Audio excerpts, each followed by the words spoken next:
From bureaus worldwide, this is FSN. And thanks very much, Oliver Barrett. It's Monday, the 25th of March, 2019. Are you well? Thanks for choosing The Richie Allen Show. Thanks to Hayden Hewitt for sorting out the streaming issues. What a man he is. Triggerwarning.tv, liveleak.com. Great stuff, Hayden. Cheers, pal. Yeah, it's Monday. It's been a beautiful day here in South Manchester. I hope it's been lovely wherever you are. Got a top show for you today. Loads to talk about. Welcome to it. Richie Allen. It's the Richie Allen Show. Broadcasting live on richieallen.co.uk and multiple platforms around the world. And now, here's your host, Richie Allen. Now, Helen Saxby is a feminist writer and blogger, and I connected with Helen a couple of weeks ago on Twitter. I think she's got some important things to say about trans activism and how dangerous it's getting when police officers are turning up to people's houses to question them over misgendering. But there are other issues as well. Safety of women, vulnerable women at women's shelters and refuges. Why are these shelters saying that trans women or men who identify as women can go to these shelters? Surely that's not good for women there. Maybe women fleeing domestic abuse or sexual abuse. We'll talk to Helen Saxby this hour. And the former BBC journalist and the host of the brilliant politics show on BCfm, Tony Gosling, live from Bristol in the second hour. A year on from the Skripal saga, the Novichok poisoning. Forget where's Waldo, where's the Skripals? Where are they? Plus much more from Tony Gosling in the second hour of your Richie Allen Show. Tweets as usual to my Twitter handle. Yes. Where is Waldo? Where are the Skripals? Has anybody seen the Skripals? We'll get into some of that with Tony and much more in the second hour.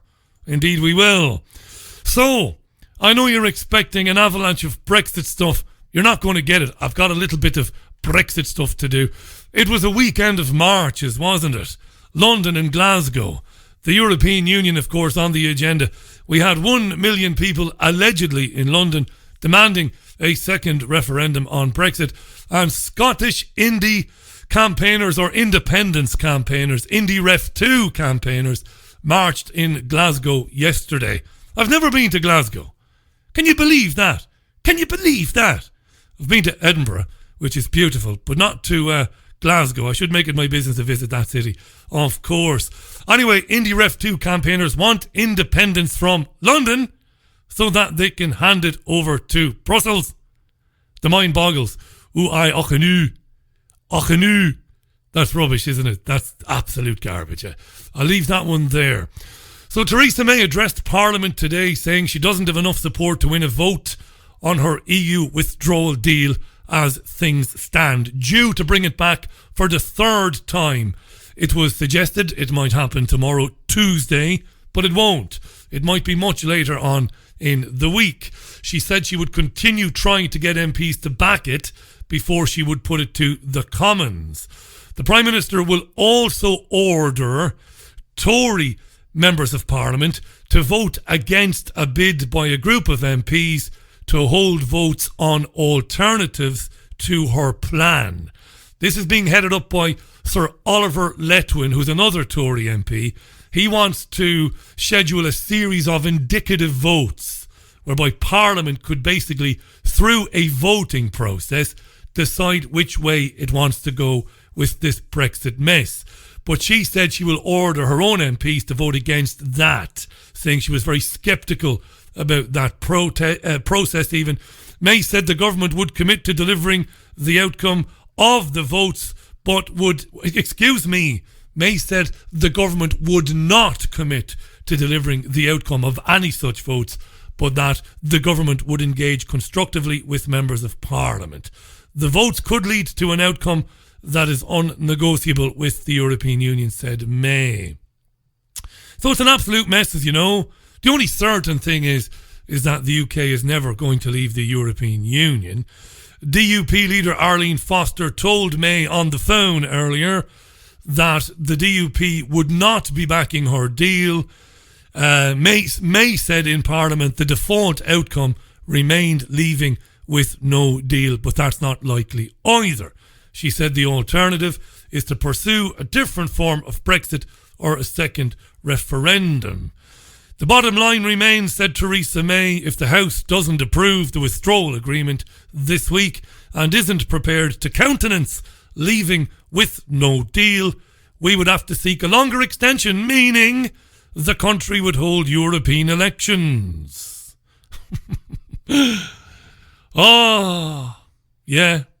Nobody was happy with this, of course. Nobody was happy. The DUP's Nigel Dodds was raging.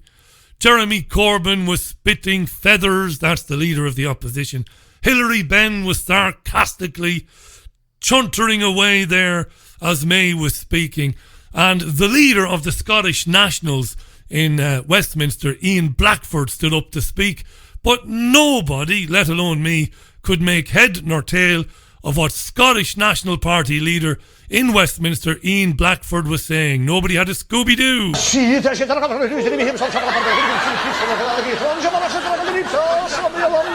Yeah, that's Labour and Tory backbenchers laughing at Ian Blackford.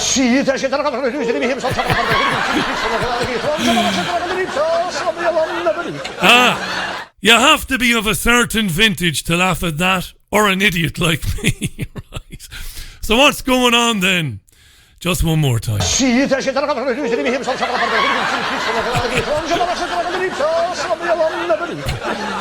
To be fair, that could be any Scottish National Party MP in Westminster.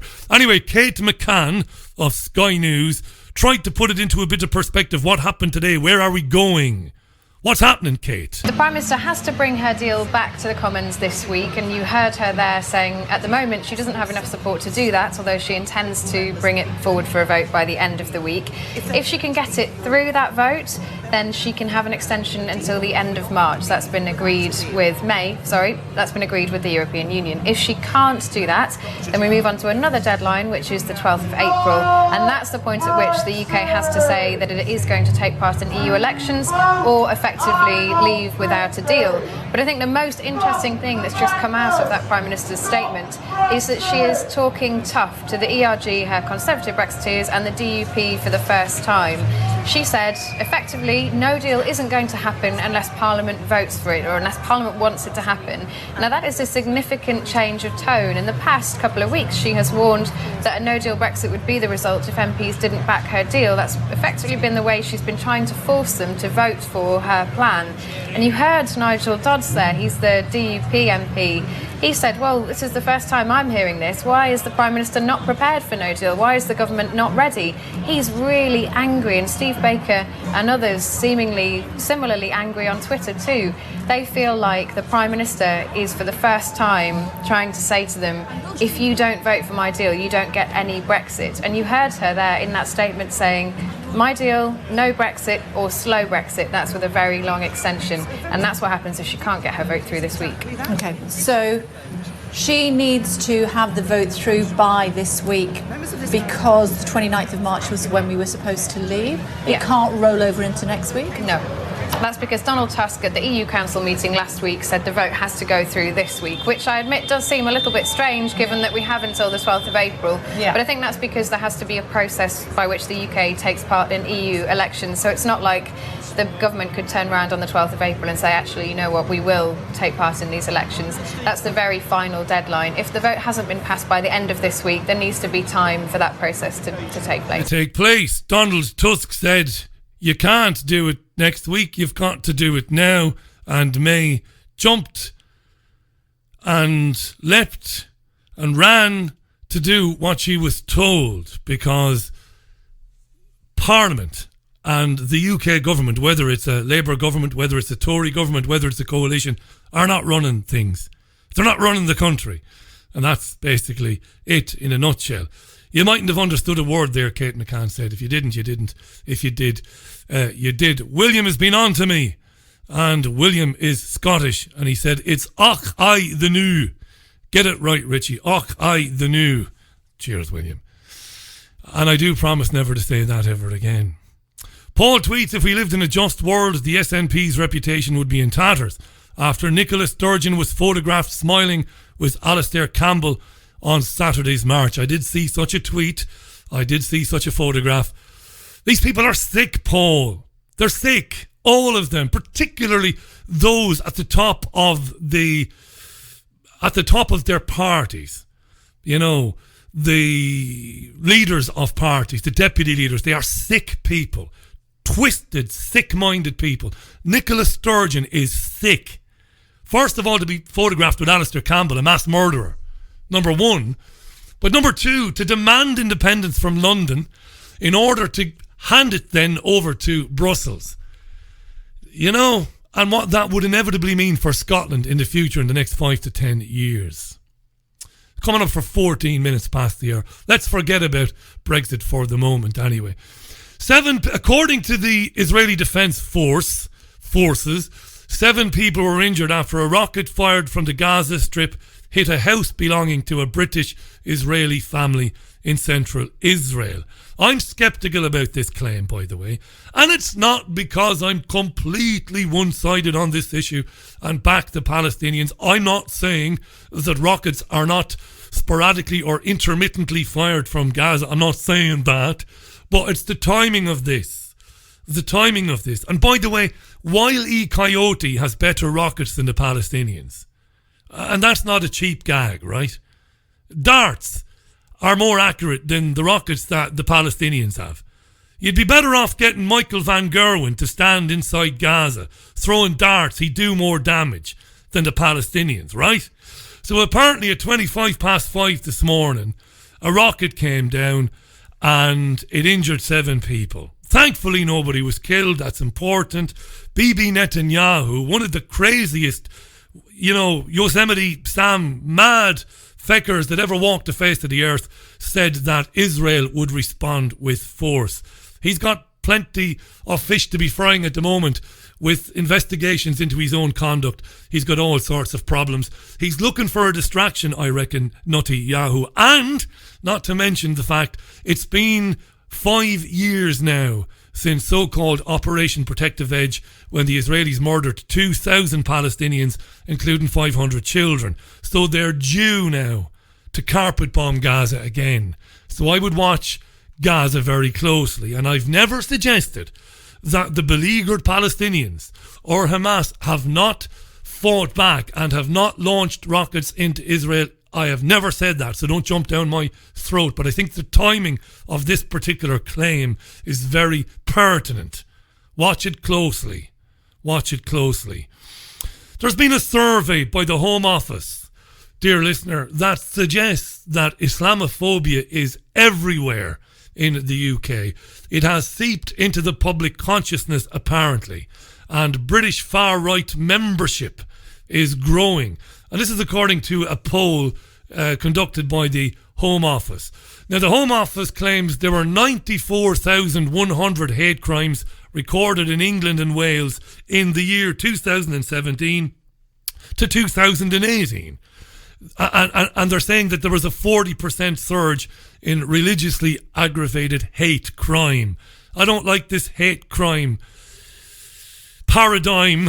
I don't like it, of course. A crime is a crime. Trying to tag on hate crime to it and all of that nonsense. I've talked a lot about that on the programme. Apparently, it's an anti-Muslim prejudice, and the driving forces behind it are Brexit and far-right types capitalising on divisions in the country to spread messages of hate and prejudice. It's very interesting to me. And you know, I've got no time for the far right and the knuckle-dragging goons that follow them around the country, these absolute morons who can't string 3 sentences together and have no grasp of what's really going on and why, and sing football songs to a little muppet wearing a green flight jacket who claims to be a public speaker and a journalist, and he's just a wife beater and a thug. It's mad, the world, isn't it? It's totally mad. But it's not on the rise, really, I would suggest, number one. And number two, why when they make these claims, do they not give an example of what spreading a message of hate really is. Give me an example. Show me a message of hate so that I will know in the future that it is a message of hate. What is a hate message? Please, somebody help me out here. Please. Send me one. Send me a hate message against big, ignorant, baldy Irishmen. Send me one now so that I'll know what a hate message is in the future. These are crazy times. Crazy times. You know, if it's not Islamophobia, it's anti-Semitism. If it's not anti-Semitism, it's transphobia. It's homophobia. It's crazy. That was in the Telegraph today. Made no sense to me. This will make you laugh. This was in the Telegraph as well. Victoria Ward writing in the Telegraph. You're going to scratch your head when you hear this one. A soldier has been charged after going rogue on the battlefield. Now that's serious, right? He went rogue on the battlefield. What did he do? Well, apparently he killed his own comrades and he drove his car into other cars. He was a crazy fecker and he has been charged. Guess what though? It was in a virtual war game. I kid you not. The soldier has been formally charged by the army. He's a rifleman based in Edinburgh after going rogue in a virtual scenario. He got so bored of playing a computer game as part of his training that for the laugh he started shooting his own teammates and driving his virtual tank into virtual cars. And they have charged him. They found him guilty, and I believe he's been confined to his barracks and has been given guard duties to do. This is crazy stuff. A Ministry of Defence spokesperson said, "We take the training of our service personnel seriously, and anyone who is disruptive to the training receives disciplinary action. Virtual reality training programs are able to deliver greater flexible training and replicate complex scenarios, allowing for rapid experimentation, development of tactics, and ability to test new vehicles in multiple environments." It's crazy, huh? All those researchers over the years who talked about virtual reality and transhumanism and all of this coming down the line, and people merging their brains with a super cloud and all of that. It's happening. This guy got so cheesed off with it, not being out in the piss and rain in the Scottish Highlands doing proper exercises, that he decided to just go mental. I've done it myself. I used to play Double Dragon years ago, and I used to like playing it on my own, you know. And then some kid would come along and stick 10p in the game to join in with me, and I just kick him to death so that I could play on my own. So I totally understand it. Go away. Leave me alone. I'm going to clear this game on my own, Double Dragon. Mental stuff, right? Michael Wilshaw, Sir Michael Wilshaw, who's a former inspector of schools in the UK, chief inspector, said that LGBT rights lessons should be reinstated despite parents' protests. I know you've been following this. It's been all over the news.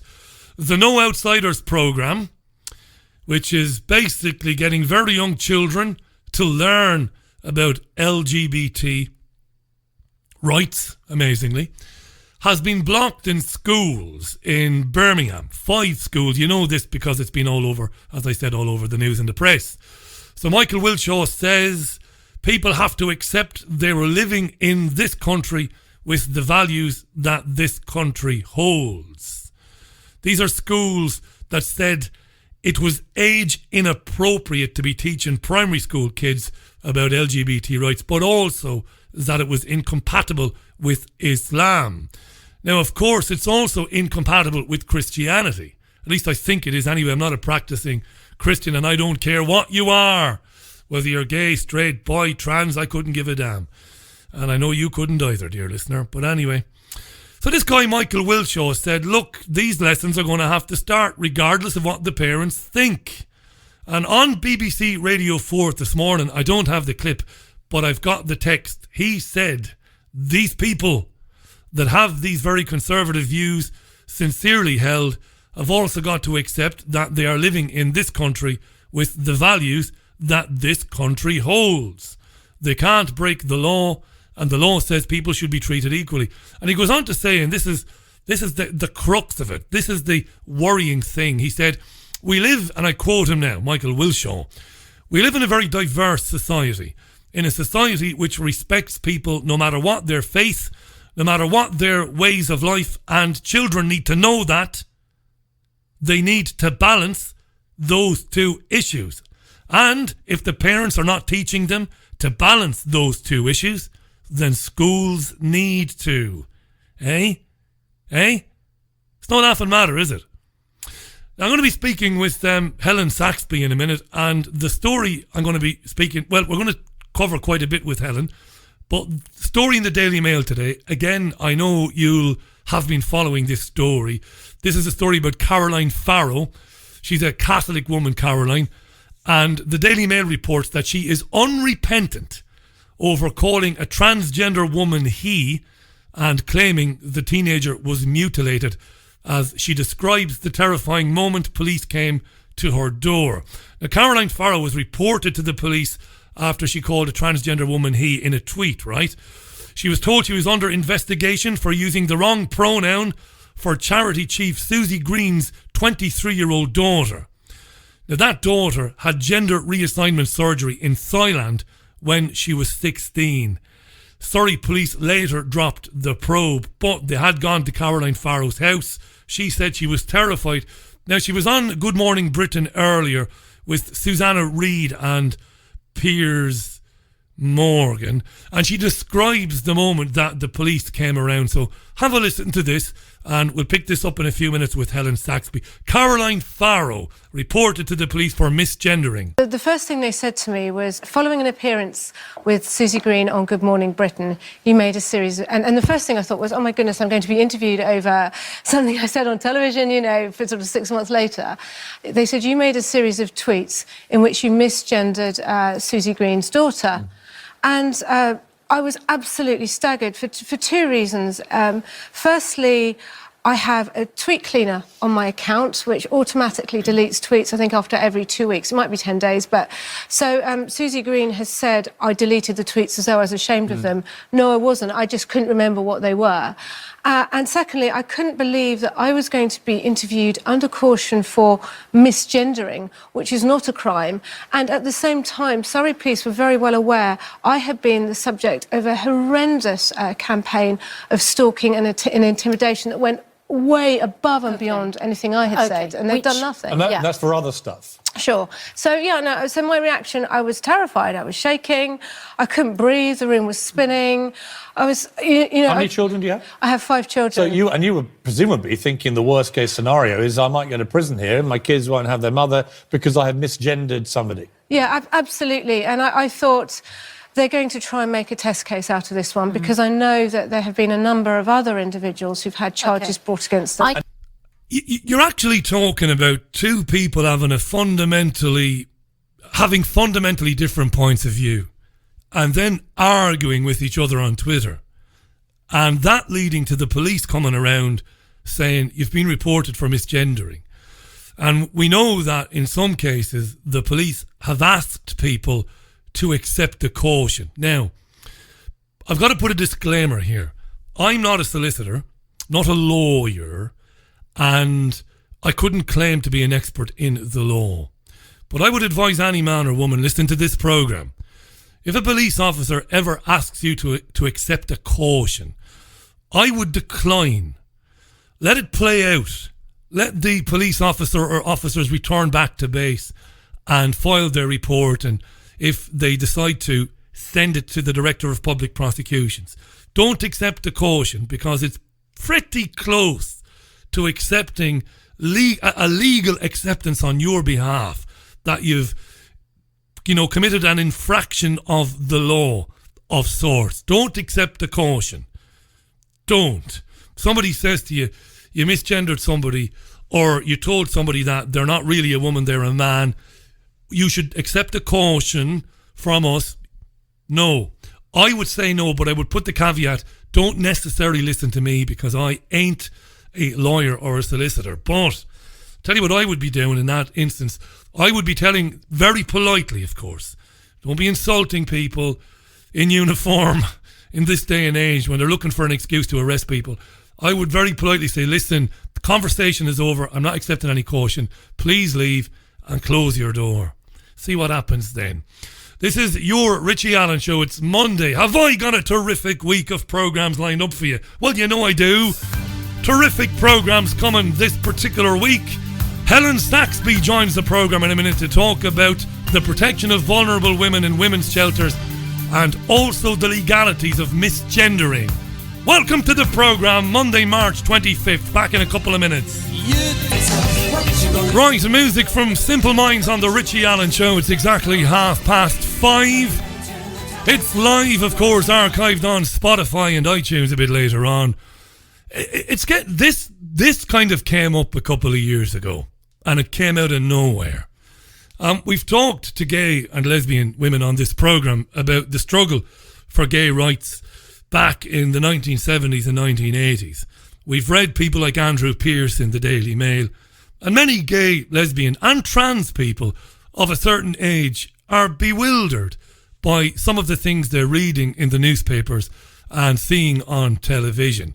The fact that people have been visited by the police, as we heard a couple of minutes ago, for allegedly misgendering someone is scary enough. But when you read articles about women's shelters and refuges around the country that were set up to give some place to go for women who are the victims of domestic violence or sexual abuse, some place for them to go and be anonymous and get their lives back together. And then you read that many of these places are now saying that they will, accept trans women. We all know the story, of course, last year of the trans woman, a man who identified as a woman, who went to a woman's prison and raped several women there. What's going on? Well, to help me understand this a little better, I want to welcome to the programme a feminist writer and blogger. And you can read her, and she's very interesting. She's at notthenewsinbriefs.wordpress.com, notthenewsinbriefs.wordpress.com. I will put a link to that on Twitter, and I'll get Raj to put one on Facebook a bit later on.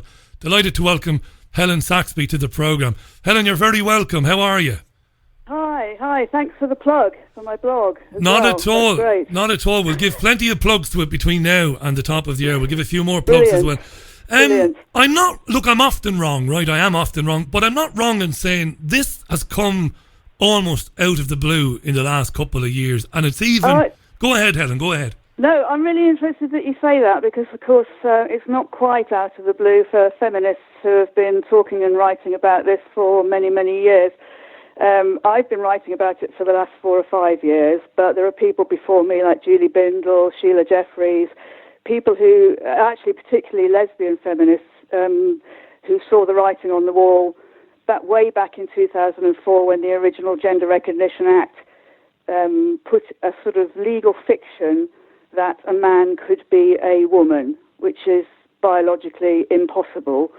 It was put into law solely to help a very tiny number of transsexuals for whom, because we didn't have equal marriage at the time, could not marry in their preferred gender. Do you see what I mean? Yeah.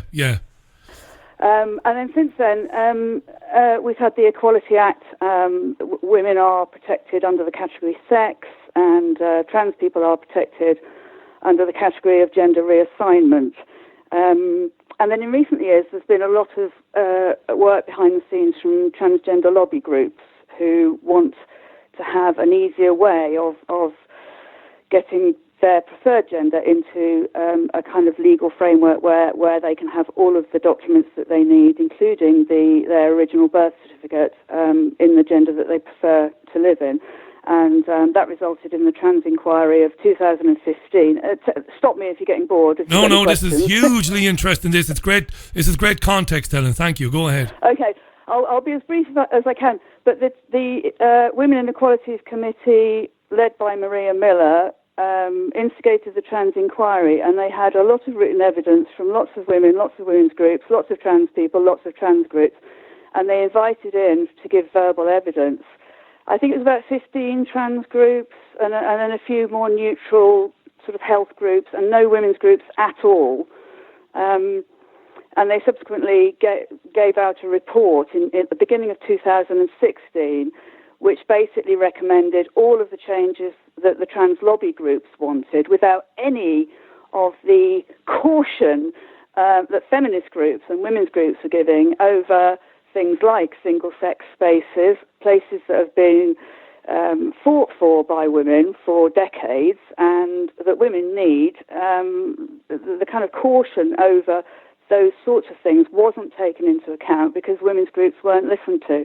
Well, you've answered. Sorry, Helen. You've answered my next question, because my next question would have been, what were the worrying changes at the time? And you're saying that space is exclusively reserved for women. This is obviously a big deal. It's a really big deal. I remember some years ago when Trevor Phillips was head of the Equality and Human Rights Commission, I remember being really struck by something he said, which was that women need women-only spaces in order to level the playing field in an unequal society.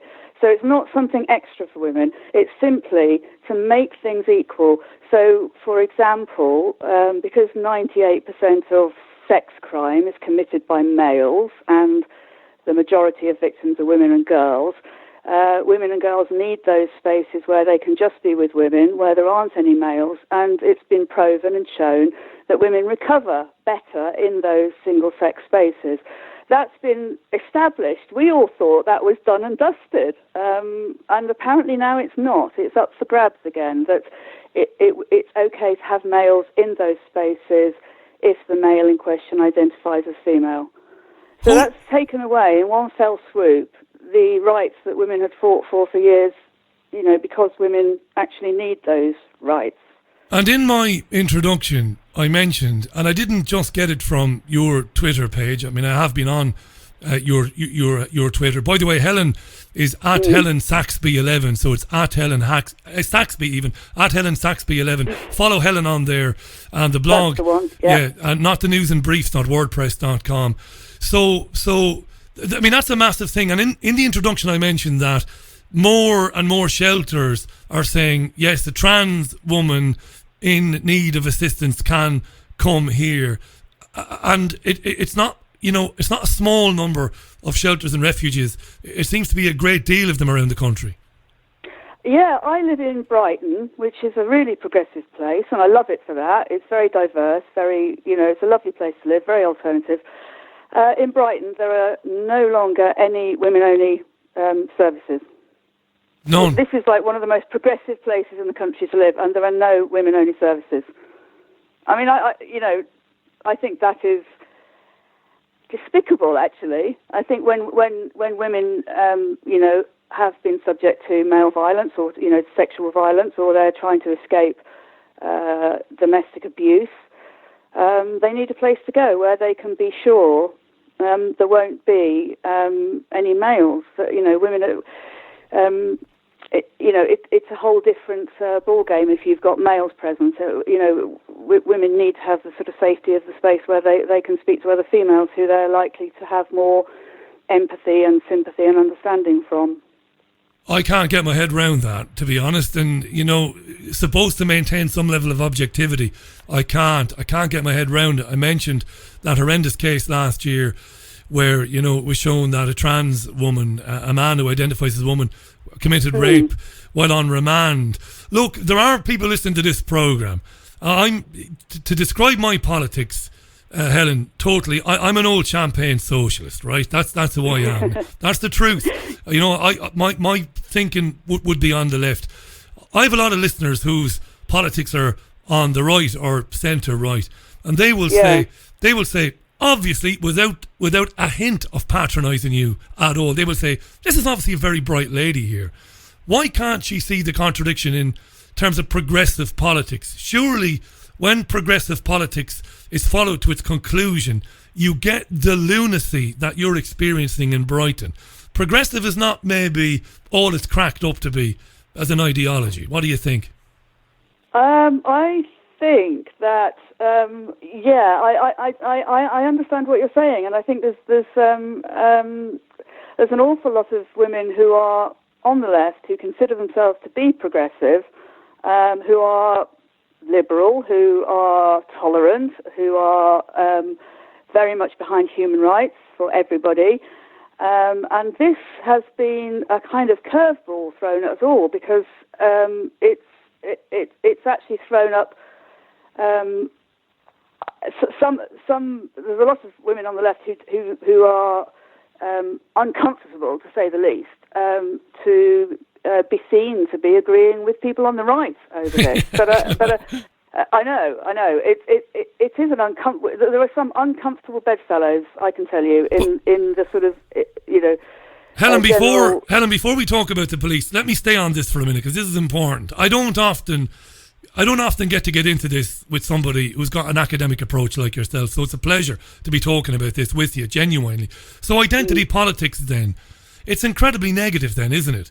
I mean, because what you're describing is a real phenomenon here. I know this because I have friends of mine from the old Socialist Workers' Party and, left-leaning parties, the Labour Party in Ireland, and they're saying, I can't believe it that, I'm finding myself in a very kind of a weird predicament. I'm actually retweeting something from the person on the right. But isn't that the kind of thinking that gets us into this mess, this progressive mess that I'm talking about, kind of forcing things on people, forcing diversity on people? Listen, Helen, I'm an Irish guy living in England. I don't care if the person living next door to me is from Pakistan, India, from Outer Hebrides. I couldn't give a damn.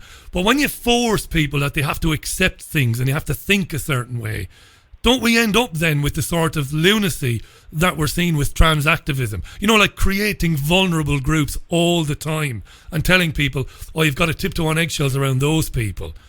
Or maybe I'm not making any sense. What do you think? You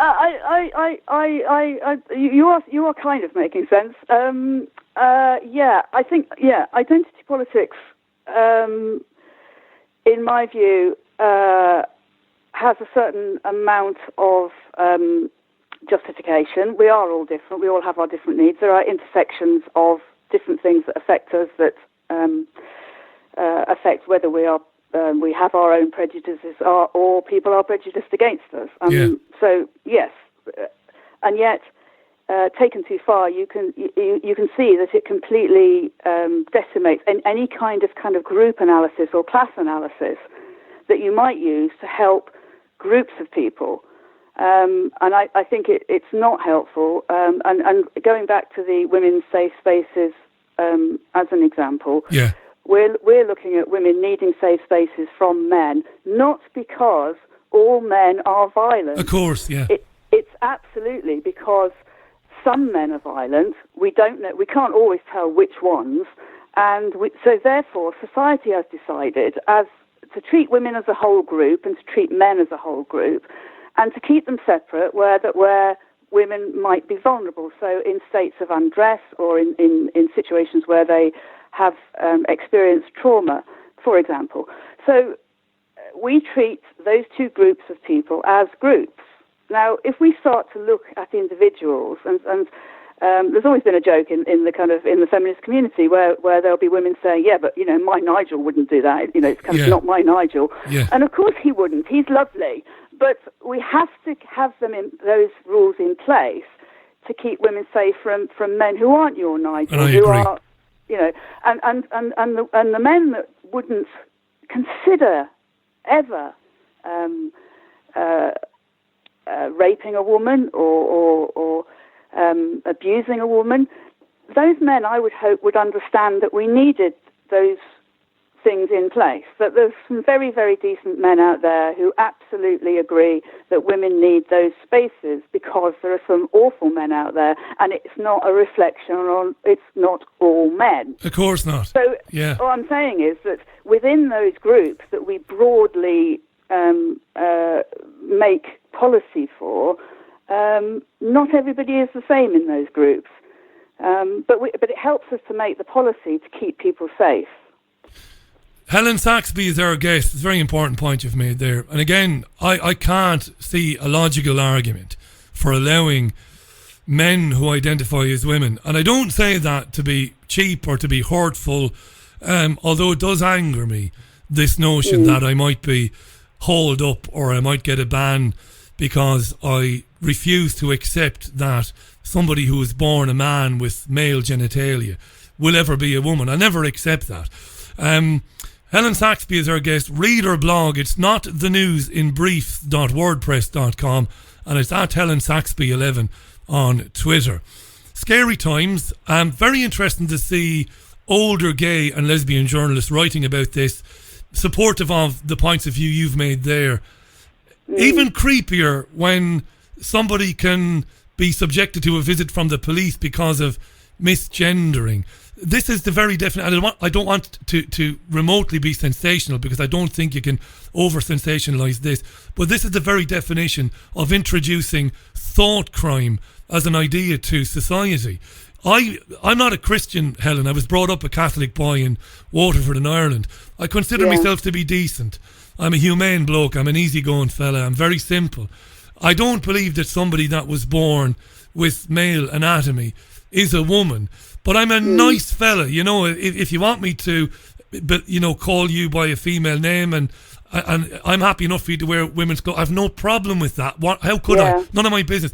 But when I'm told that, I have to think and I have to believe that it is really a woman, and that if I say otherwise, I might get a visit from the old Bill. This is this is Orwellian stuff, isn't it? I think it's a mixture of Orwell and Kafka and The Handmaid's Tale all rolled into one, actually, as far as I can see. The Mermaids, the group who brought this latest one, and they've brought them before. They brought a case against Posey Parker.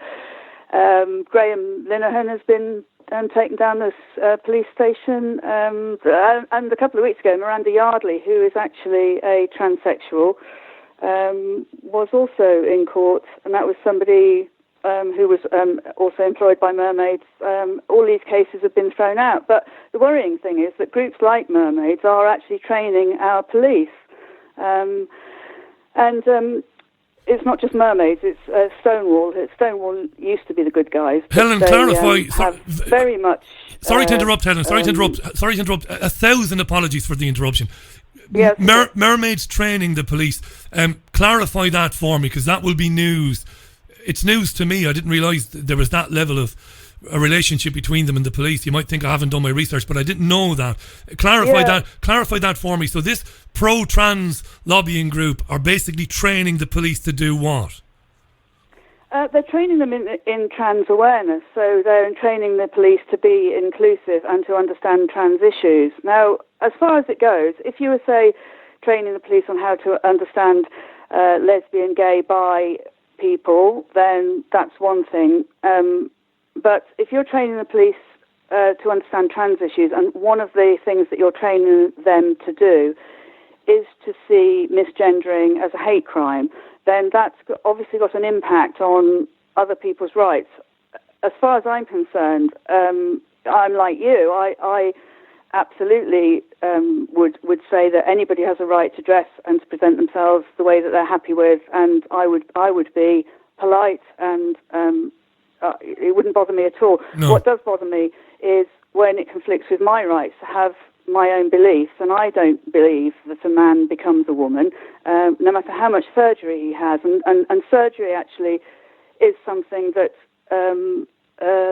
is not that common. I think around about 80% of men who transition don't have any surgery. So we're not even looking at a kind of a biological attempt to change sex. We're looking at much more superficial things like clothing and names and pronouns. And I think, as my right to have my belief, which is based in reality and biological science, which is males cannot become females, is being impacted upon by trans awareness training, which is saying that very belief in my head is a hate crime. Yeah, it's hugely problematic for me, that. Helen, you're going to want to reach down the phone and smack me in the face. That's probably unfortunate phraseology, considering we've been talking about violence. But I've got a big problem with the concept of hate crime, full stop. I did some segments on this programme about some of the speeches given by people like Stella Creasy and others at Westminster, trying to legislate for misogyny and that.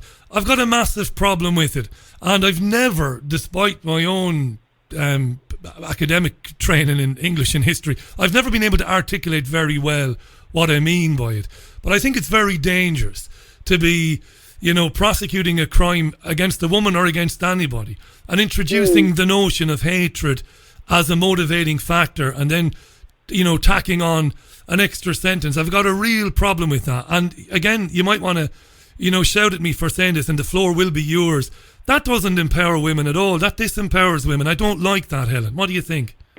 Well, funnily enough, women aren't actually protected by the hate crime laws. We although we are protected in the Equality Act, we have rights, but we are not protected. And actually, trans women are protected under because trans is one of the things that's protected. So actually, in that sense, a trans woman has more rights than a woman because anything against a trans woman would be seen as a hate crime. Whereas if it's sort of like common or garden misogyny, it won't be seen as a hate crime against a woman. So there you go. There's the difference between women and trans women. Yeah, but not yet. But if the likes of Stella Creasy, whom I don't have anything against, I dislike politicians equally, no matter which party they're from or which gender they are. But if they get their way, and look, this is where I come from on this. For me, it's kind of like a decades-long kind of creeping totalitarianism. And again, creating more and more identity and vulnerable groups. I don't think strong women would really...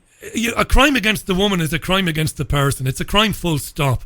And introducing this notion of hate crime, I don't know, it goes down a very bad road. Like I said, I struggle to articulate it. For me, it's all very Orwellian. The motivation behind it, a crime is a crime. And again, you're delving into areas of thought crime. Like, I've had women say to me, Richie, there are men who hate women. We know this. There are women who hate men. We know this. What difference does it make? You can't legislate for that. You cannot possibly legislate for it. I've grown up with guys, Helen, who I know have not looked upon women very favourably. They don't think women are worth very much. But these guys are not violent, never would be violent, and go about their lives, and they have relationships that don't last very long, and they go on about their lives. But the idea that you can try and tackle their dislike for women in some way, again, look, feel free to shoot me down here. I just find it all very creepy. Go ahead. I don't particularly want to talk about hate crime against women because I think that the very reason it's not a hate crime is it would absolutely swamp the courts with, I think there's a lot of crime against women. 2 women a week are murdered by ex-partners. I've already mentioned the sex crime statistics. If you look at the difference between the number of women in prison and the number of men in prison, you can see that there are a lot more men who are violent. There are a lot more women who are victims. I wouldn't necessarily think that calling that a hate crime would make any difference. It's horrendous. It's a horrendous thing to hear that. And those statistics are right. You're absolutely right. And introducing this sort of legislation is not going to suddenly increase or show an increase in convictions against people who beat women around the house, night in and day in and night out, or men who kill women. It's not going to increase the prosecution rate against these people. You're absolutely right to make that point. And look, fair enough, we can leave that there because it's not what we came on to talk about. Helen, is there any legitimate and coordinated, again, I don't want to use the term fight back, but push back against this trans activism and groups like Mermaids? Is there any headway being made by groups of people to try and stand up to it? There is, actually. I mean, one of the kind of good results of it is that there's been a complete resurgence in real grassroots feminist groups. There's a group called Fair Play for Women. I would really, really recommend their website. They go into things like the prisons and sport. They're very, very good on the science and the statistics. So there's a huge amount of information on their website. If your concern is children, then go and have a look at the Transgender Trend website. That has, again, it's science-based, it's facts, it's research. It tells you all of the things that the trans lobby groups don't want you to know about the effects of, for example, puberty blockers and cross-sex hormones and the treatment of children. So go and have a look at that. A Woman's Place is a group that comes from socialist women and they have had meetings all the way around the country. They've got a website with lots of good information on. And in all of those websites, you can see there are actions that you can take. You can write to your MP, but there are particular things that you can do and particular things to look out for. A recent Woman's Place initiative has been to look at the way that an awful lot of councils, under the guise of being inclusive, have actually changed one of the characteristics of the Equality Act. And instead of putting sex as a protected category, they've put gender. And that's a huge difference. I don't know. Do you know the difference between sex and gender? I'm always asked this question by people who try to catch me out, and you know what? They succeed every time. Do you want to, do you want to enlighten me again? Shall I tell you? Sex is a biological, immutable fact. Yeah, that's we right. are sexually dimorphic. It's male and female. That's all there is to it. We cannot change from one to the other. It's rooted in science. And gender actually used to be called sex roles, and that's a kind of easy way to remember it, because it's to do with the way that you present. It's your clothes and your hairstyle and your name, and it's also about the kind of things that society expects from you. So, as a woman, I'm expected to be kind of kind and right. sensitive and possibly a little bit subservient and weak even. And as a bloke, you're meant to be strong and go-getting and a winner. Now, those are very, very crude stereotypes, but and not all women, in fact, very few women and men actually adhere to those stereotypes. But you know what I'm getting at. I do. There's a whole load of ways that you can be a gender, but there's only two ways that you can be a sex. And the problem with when you say gender instead of sex, for example, there was a case a year or so back. I don't know if you heard about this, but in Topshop, there was a man who, I think he was early 30s, late 20s, early 30s, a man who identified as non-binary, so neither male nor female, which actually I think we're all non-binary, but anyway.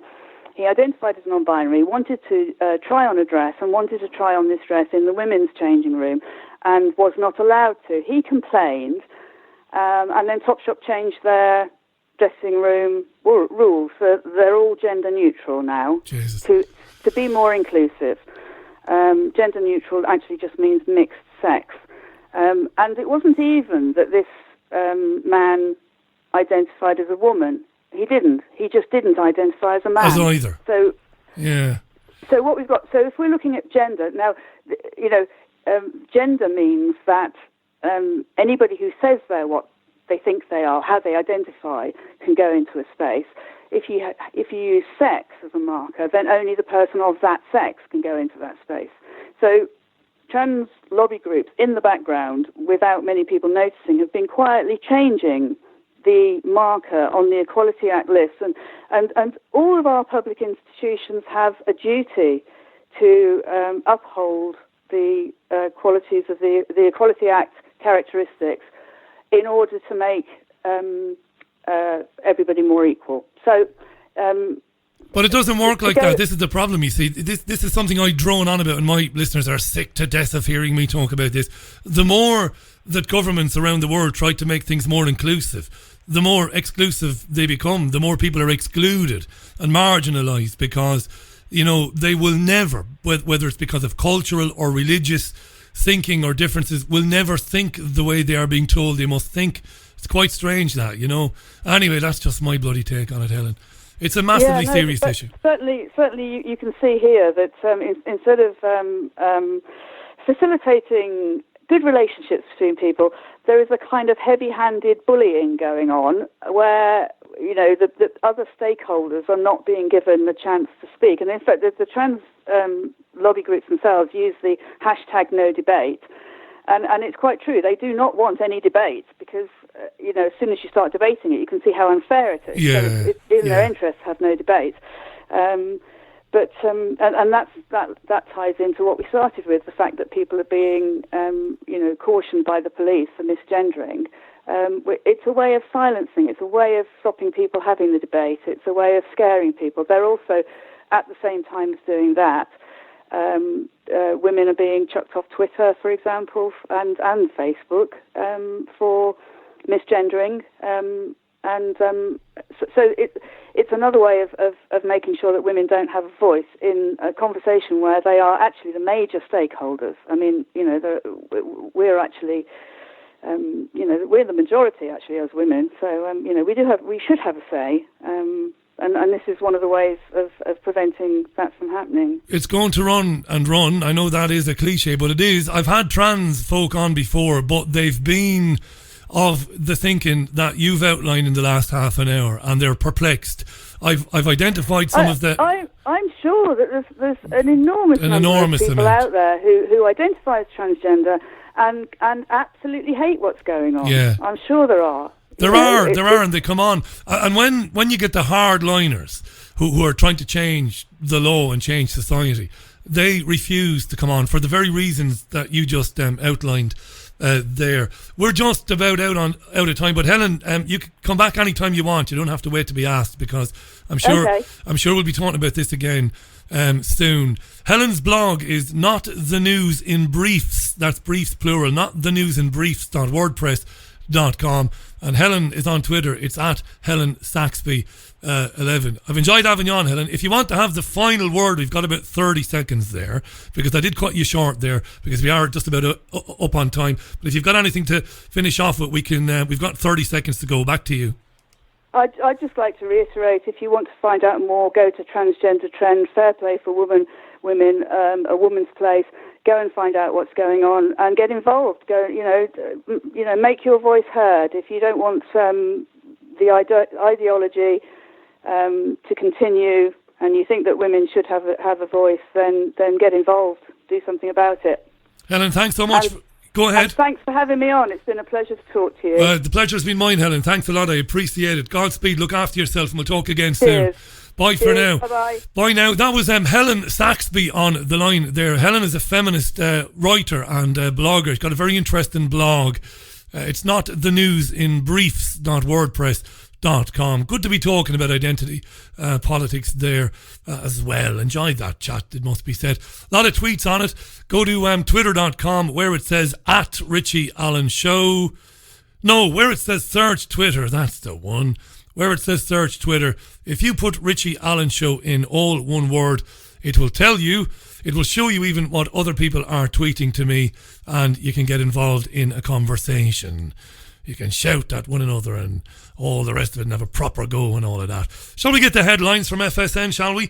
It's fast approaching 3 minutes past 6 for Monday, March 25th. We are in the year of our Lord, 2015. Is it the year of our Lord? Is it? The year of Arnold, 2015. Right, over to Ollie Barrett. I'm guessing it's Ollie anyway, at FSN with the headlines. Back in 30 seconds. From Feature Story News in London, I'm Ollie Barrett. Russian President Vladimir Putin's spokesman says Russia's ready for better relations with the US after an investigation found no evidence of collusion between President Trump and Moscow. Two rival parties both say they're going to be able to form a coalition after Sunday's Thai election. Chinese President Xi Jinping's visiting France, the final stop on his European tour, and the EU says it's growing more worried about the health of the Italian economy. Cheers, Ollie. Appreciate that. Ollie Barrett there. Keep those tweets coming in. As I said, Tony Gosling is going to join me in a couple of minutes' time. Bet you didn't know, because the time flies, bet you didn't know that the 4th of April, that's next week, I think, is it? Maybe not next week, is it 10 days' time? April 4th will see 1 year since the Skripals were poisoned in Salisbury. If you believe that one, I'll tell you another. Where are the Skripals? We will talk about that. Tony Gosling and I, terrific journalist and host of the Politics Show on BCfm. That's Tony Gosling. He'll be with me in a couple of minutes, as I said, live from Bristol. In the meantime, we'll just crack on. I might have some music. I will go to the tweets in a second as well. The Richie Allen Show relies on your support. Go to richieallen.co.uk and set up a monthly donation today. Yeah, I really enjoyed Helen Saxby. Top stuff. Very good writer, by the way, if you read her blog. Very, very good writer. Faisal. How you doing, Faisal? Making women's changing rooms, Richie, more inclusive by allowing men into them sounds like a line from Porky's, says Faisal. It does. We shouldn't laugh. But yeah, it does sound like a line from Porky's. Miss Balbricker. Get her upstairs. Lassie, get her upstairs. In This Together tweets, yes, the idea is truly tyrannical. They're talking about the European Union there. I'll leave that alone for a minute there, yeah. We've had enough of the European Union there. Patrick says, Helen Saxby made a very good point. I'd not really thought about it. What is that point? Mawinga tweets, I don't think most women have given it a thought that trans women get more rights than natural women. Patrick tweeted to that. Yes, it was a good point from Helen Saxby. I hadn't thought of it that way either.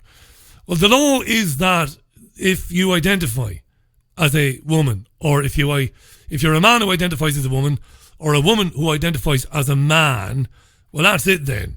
That's good enough. And society better get used to it. And nobody should misgender you and all the rest of it, yeah. Not good, is it? It's not good. At Richie Allen Show on Twitter. Cartoon Drunk says, here in Thailand, women are not allowed in any Buddhist temple. Cheers for that, mate. Excuse me. I have to scroll right down because, as I said, quite a lot of tweets came in. David tweets, the hammer of tyranny is now coming down hard. We've known that it's been coming. But has anyone asked what the true agenda is for? Is it possibly the introduction of something not obviously wholly human, asks David. Cheers, David. I appreciate that. Hi to Paul Paranite. How you doing, Paul? Richie, I saw a doctor saying that the difference between men and women is on a chromosome level. There might be a gender identification issue, social or mental. Social or psychological, Paul means, but actually until the chromosomes or somehow in flux, gender is decided by nature. But identify as you wish. I suppose some people listen to programs like this and they hear a guy like me with a big booming voice and a big ignorant baldy head. And because I'm in my mid-40s, and they automatically assume that your politics is on the right. When of course mine isn't. And they make assumptions that when somebody like me says, I really genuinely don't mind, and I'm not impacted by somebody in my inner circle identifying as a member of the opposite sex, I actually mean it. It's not virtue signalling. I couldn't care less.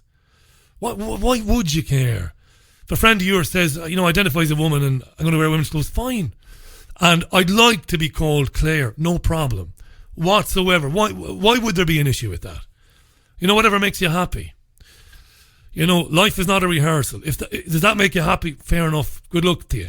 And that's it then. It's when people start to impose or try to impose a way of thinking and behaving on you and tell you that you have to believe that black is actually white and white is actually black. And you're like, well, I know that's black. I know it's not white. I know it's yellow. I know it's not pink. I can see it's clearly yellow. And somebody who's got male genitalia telling me that I have to believe that he's a woman is not going to wash with me. Ever. And I know I've said this a million times, but that's where it is. 8 minutes past the hour. Shall we get Tony Gosling on, shall we? Let's do it! Love chatting with Tony Gosling, top man, the host of the Politics Show on Bristol's BCfm, former BBC journalist. While we dial Tony up, let's have some Snow Patrol. This is Chocolate. What a tune this is! On Europe's most listened to independent radio show, The Richie Allen Show.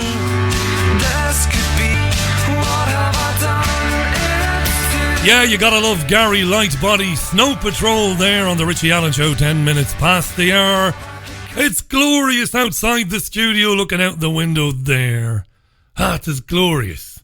Unbelievable. Apparently we're going to have 17, 18 degrees here in Manchester later on in the week. Yes. I won't be making any excuses. I'll be here every day this week, Monday to Thursday. Tony Gosling is a legend. You know Tony very well.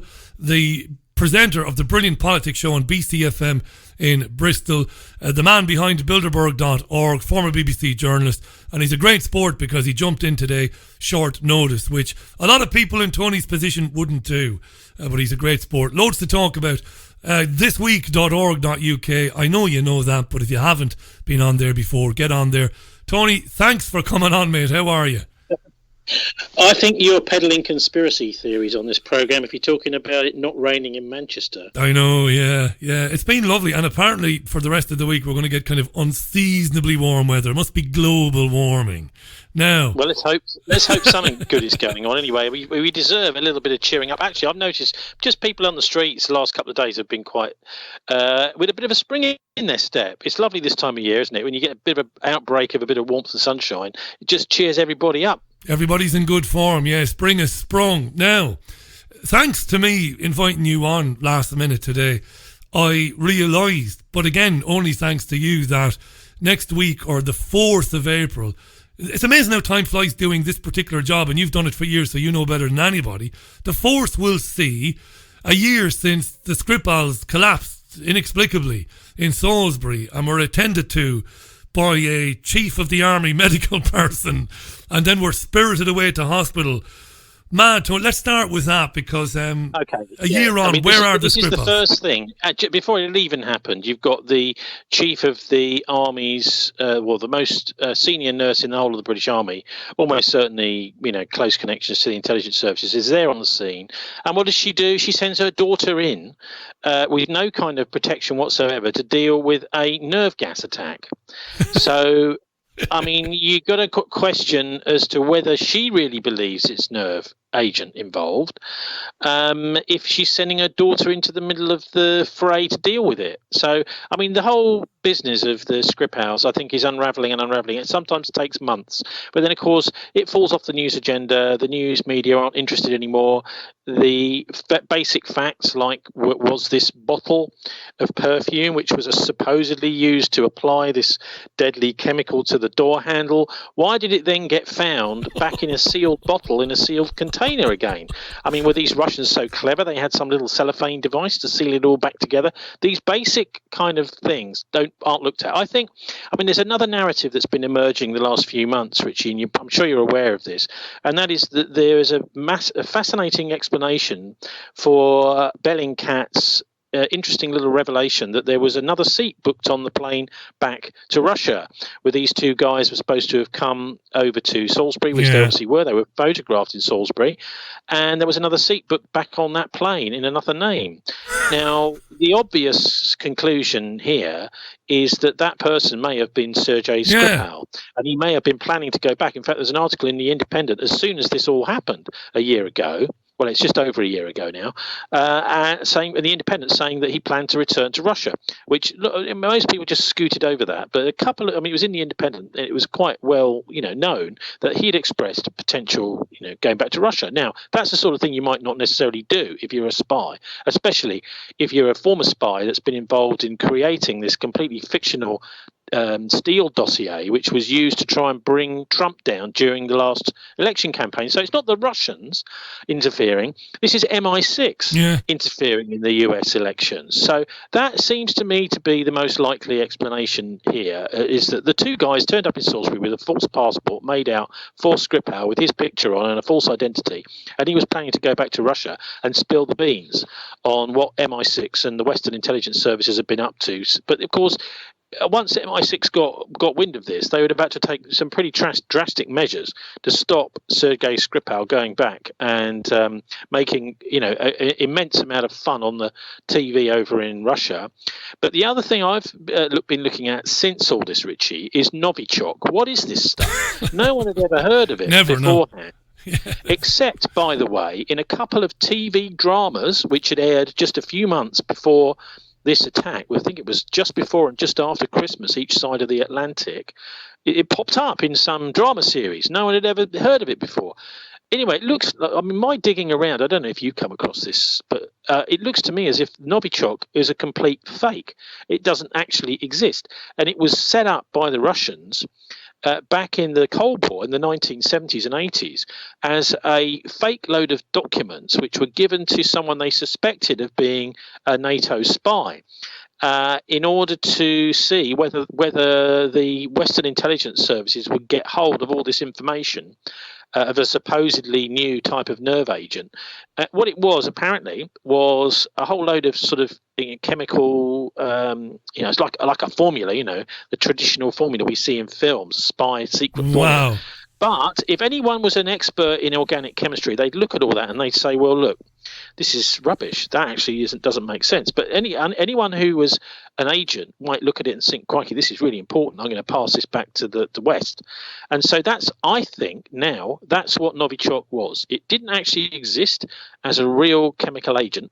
It was just basically a fake document, a fake chemical, which was used to weed out who were the NATO spies within the Russian structures. And so that is, I suppose, there's not much else of use for that other than to see who is stupid enough, who is inexpert enough to believe this. So that's where I'm at, looking at what Novichok is. I don't think it doesn't even exist as a real nerve agent. Now, why wouldn't the Russians have said that themselves, what you've just told us there? Because what you've told me there is plausible enough to me. The Russians should surely come out and say that. They don't say anything more than they have to. Right. That's the way these things work, I think. And they're just waiting to see if anyone else is going to realise this. I mean, I think because the tension is now ramping. I mean, we've had a massive number of scores of diplomatic expulsions because of this, and a ramping up of tension. That really, I think, the real reason for that ramping up of tension has nothing to do with Novichok or Salisbury or Skripal or anything else. It's all to do with the Russian success in stopping the NATO and the West's plans and the Israeli plans in Syria to kick out President Assad. The Russians have stopped that, and so they've got to find some sort of way of getting back at them. Tony Gosling is our guest. That's a really interesting theory, that. No, it really is. And I've had tweets on this. When you come on, we get reams and reams of tweets, of course, coming in. In this together, I love my Twitter pals with their lovely names. Didn't the Iranians synthesize Novichok, Tony, from the book Formula in 2016 and hand their work to the OPCW? Because this could all be misinformation, but we did hear about the possibility of buying a book on Amazon with the ingredients for Novichok. I don't know. I like your theory, to be honest. It's feasible, but the thing is, these things get passed around, and only when someone who is a qualified chemist has actually made the stuff and tested it do we actually know if it's real. Yeah. I mean, we certainly know that nerve agents, which were originally developed as based on organophosphates by the Nazi scientists during the Second World War, and then greedily taken up by the Brits and the Americans after World War II, and then, of course, once one side's got it, then the other side's got to have it. They've got to develop antidotes. We've got things like VX, and they quite clearly are. But the other thing, of course, about the Salisbury story, why this doesn't make any sense, is that this stuff is incredibly deadly, allegedly. And if it had been used on the Skripals, Yulia and Sergei Skripal in Salisbury, they would both be dead. They weren't dead. They were paralysed in some way, and they were delirious. So this looks to me like some kind of chemical. Hallucinogenic or something. This is. It seems to me that is what was used on them. Of course, if Sergei was about to try and go back to Russia and spill the beans on the Steele dossier, and that was another really important angle on this story, of course, is Alex Thompson, bless him, from Channel 4 News, telling the world that there was a D notice on. I mean, of course, there's also always rumours, but when we've had it from Alex at Channel 4 News, we know, I think, that there is a D notice on Pablo Miller, who was the guy who was Sergei Skripal's handler.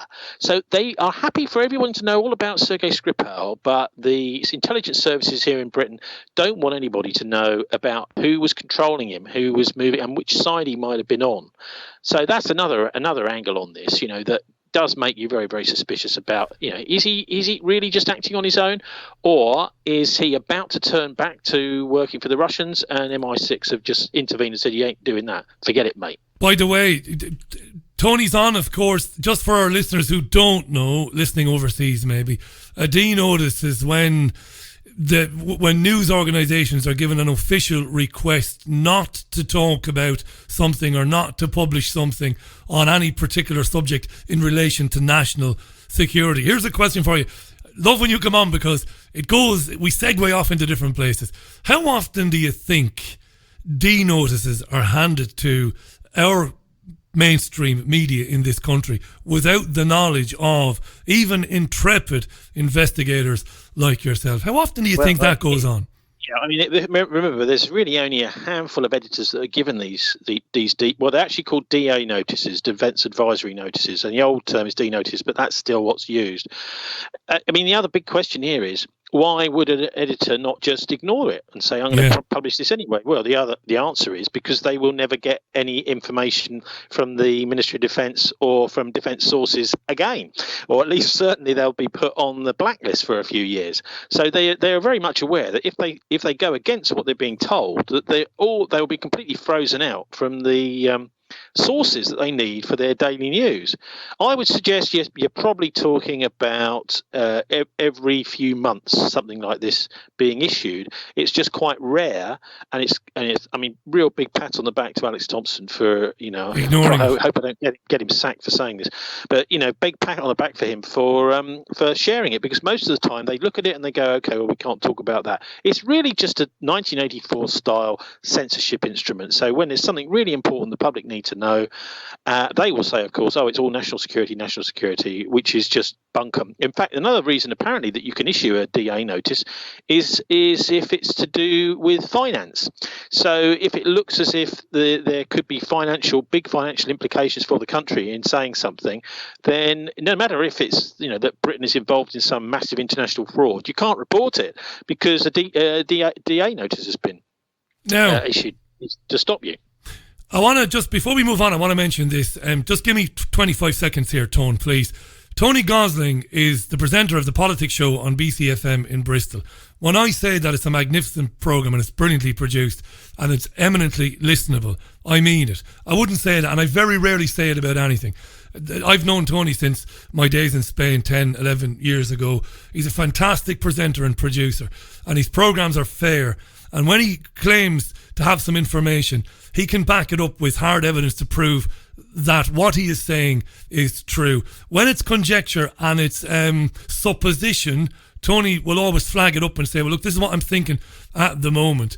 A short time ago, a group calling themselves the UK Lawyers for Israel took exception to Tony's programme and made a report or made a complaint to Ofcom, the official, which is the regulatory authority for broadcast media in this country. It was serious, but it could have been very serious for Tony, whose work is impeccable. It's shot through with brilliant journalism and reporting, and there isn't an ounce of racism or hatred or anything like that in his work.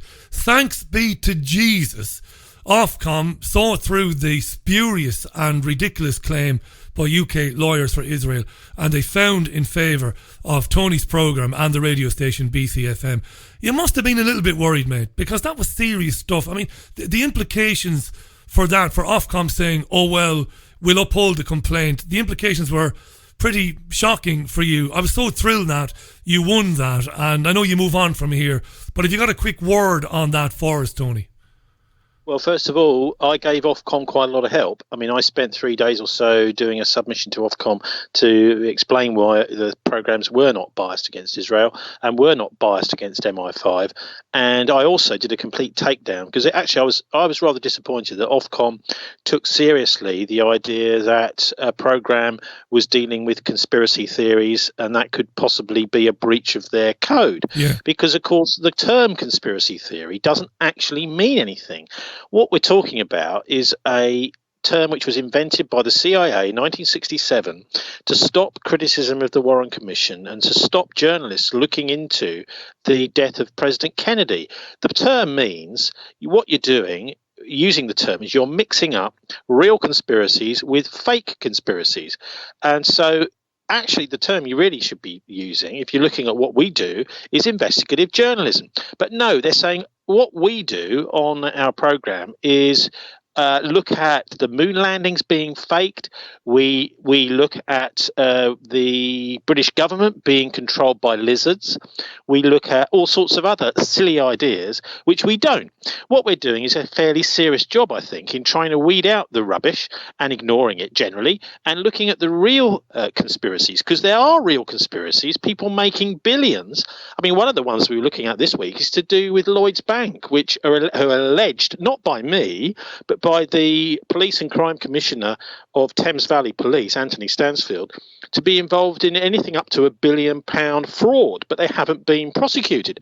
Now, this is a potential real conspiracy, and that's what we're interested in. You know, Bristol branch of some bank which is defrauding people, and the police aren't investigating it, allegedly. You know, so this term conspiracy theory, I was really disappointed to see Ofcom took that seriously. At the other end of the complaint, though, it was really interesting to see, just as our verdict came out, a publication on Mondaweiss website, which was a brilliant takedown of UK laws for Israel, really explaining that the genesis of this little group was nothing more or less than the Israeli Foreign Ministry itself, and that there were it's all peppered through with all sorts of suggestions that the people working for it now is some sort of front, effectively, for the Israeli government. So I was quite shocked to see that it was a direct, you know, this is certainly what it looks like, a direct threat against what I'm doing here in Bristol as in terms of journalism from the Israeli state itself. But it and was. Most of that money. It was. Sorry? No, it was. Listen, some listeners might think, oh, that's a bit much. No, it was. I've looked at this particular group myself. This is a group directly influenced, controlled by elements of the Israeli government. There's no two ways about that. You're absolutely right to say that. Yeah, and people are obviously sympathetic with the Israeli state. Now, let's just remind ourselves who and what the Israeli state are. They are now a extreme racist fundamentalist state that is involved in systematic demonization and hate speak against the entire indigenous population, which is the Palestinians.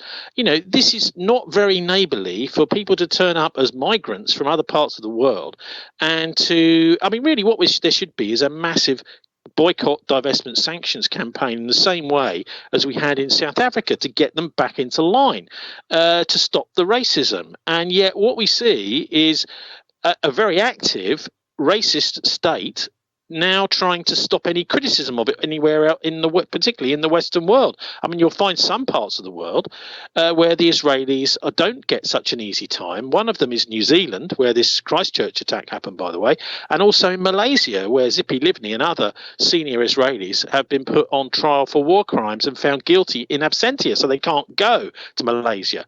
I mean, admittedly, that the president there is a bit anti-Semitic. You know, I think, you know, he crosses the line there. But the fact of the matter is that there are people who are criticising Israel, but there are very, very few of them in the Western world. And, you know, I just think it's so important that this happens in order to put some pressure on the Israeli state to stop the racist attacks on the Palestinians over there, because it's getting really crazy. It's also being fuelled by poisonous hate speech by Christian Zionists in America, particularly. There's this guy called, is it John MacArthur? I don't know if you've ever come across him. He's makes John Hagee look like a puppy dog, and he basically says that the hero of Islam and the Muslims and the hadiths, which are a bit like the Talmud in Judaism, which are kind of, you know, writings of the rabbis or writings of the mullahs, saying that the Mahdi, who is the great hero of the Quran in the end times, is the Antichrist.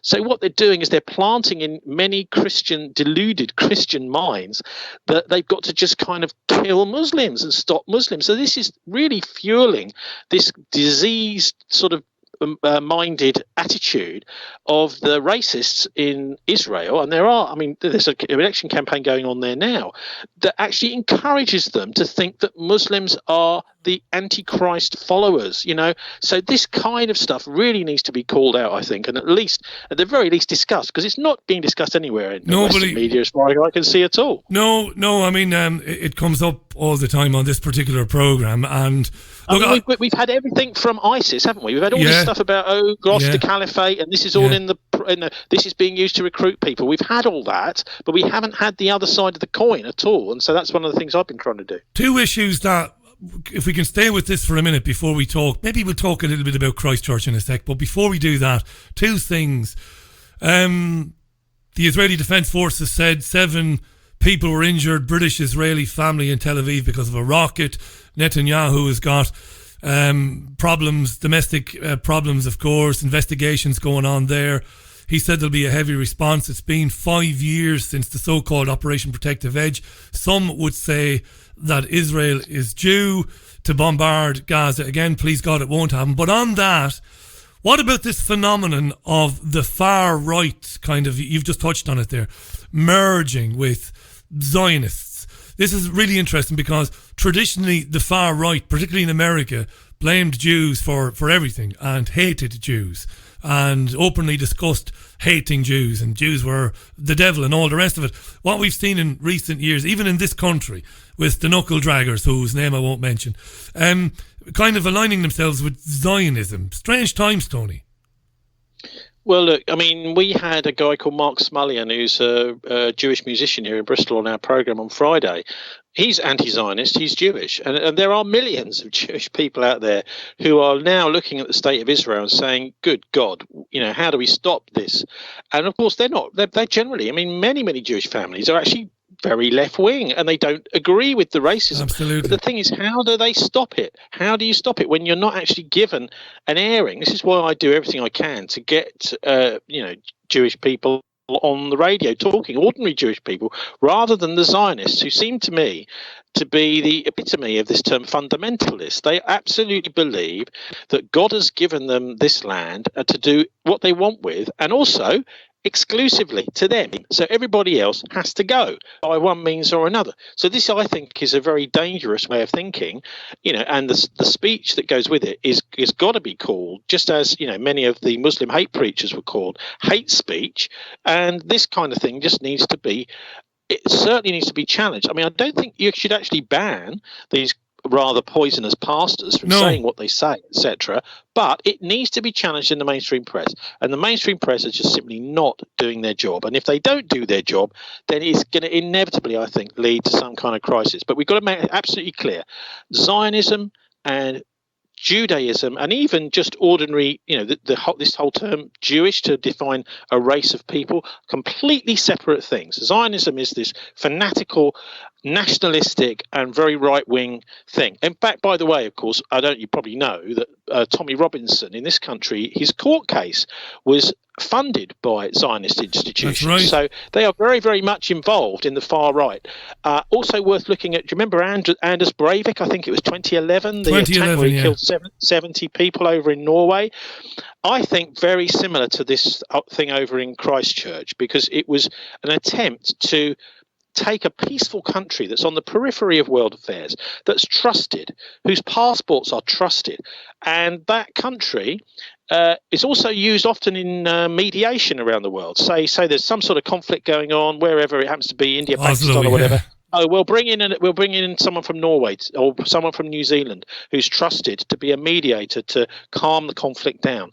So New Zealand, like Norway, has now been brought into this whole conflict by the act of a fanatical far right, lunatic, basically, someone who's obsessed, possibly even, I might go so far as to say this, Richie, mind controlled, possibly even programmed in some way to just hate people. I mean, I know one thing, he was really into these violent video games, and it seems to me he thought he was playing some kind of violent video game where he got so obsessed with them that he decided to try and make it a reality. One of the things we looked at on Friday was this whole thing of Netanyahu saying that, New Zealanders, that's a declaration of war on Israel. That's right, yeah. Do you remember that? Yeah. And obviously New Zealand are not declaring war on anybody, except apparently in Netanyahu's mind on him, because the New Zealanders sponsored a motion at the United Nations condemning Israeli settlements on the West Bank and in Gaza and stealing land, which is a great thing to do, but no, Netanyahu says, no, that's a declaration of war.